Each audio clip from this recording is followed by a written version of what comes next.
The situation in the Middle East continues to escalate as of April 1, 2026, with new attacks and strong statements from key leaders shaping the direction of the conflict. On the northern front, Hezbollah has carried out another round of rocket attacks targeting areas inside Israel. These attacks included multiple projectiles fired from southern Lebanon toward Israeli territory. Reports indicate that civilians were injured in these recent incidents, highlighting the continued risk to populated areas near the border. In response, Israeli forces launched airstrikes targeting Hezbollah positions in southern Lebanon. According to military statements, these strikes focused on missile launch sites and infrastructure used to carry out the attacks. The Israeli military has maintained a pattern of immediate retaliation, aiming to reduce Hezbollah's ability to sustain further strikes. At the same time, Israel has expanded its operations deeper into Lebanon. Airstrikes near Beirut have resulted in casualties, with reports confirming multiple deaths and injuries. Israeli officials have stated that these operations are aimed at high-value targets, including individuals and networks associated with Hezbollah's command structure. This marks a significant escalation. Strikes near major urban areas such as Beirut indicate a broader operational scope compared to earlier phases of the conflict, which were more concentrated along border regions. Beyond Lebanon, the conflict continues to involve multiple fronts. Threats to maritime routes remain active, particularly in regions connected to the Red Sea and Gulf shipping lanes.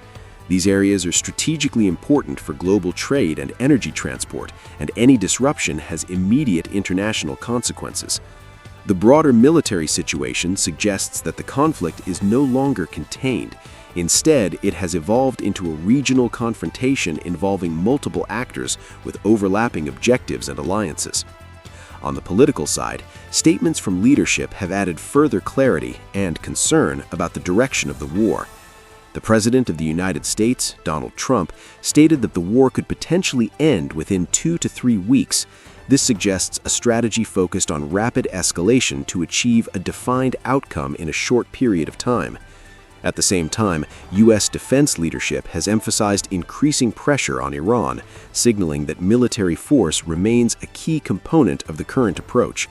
These statements indicate that the United States is continuing to play a central role in shaping the conflict, both directly and through its regional partnerships. Israeli leadership has also made its position clear. Officials have announced plans to establish a buffer zone inside southern Lebanon.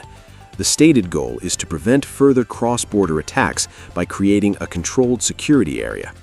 If implemented, this would represent a major shift, potentially involving a longer-term military presence beyond Israel's borders. Such a move carries significant risks, including prolonged conflict and increased regional tensions. On the other side, Iran has maintained a firm stance, continuing its involvement through missile and drone operations while rejecting direct negotiations under current conditions. This reinforces the idea that the conflict is being driven not only by immediate events, but also by long-standing geopolitical rivalries. Hezbollah, while not issuing a major new public statement today, continues its operational activity on the ground.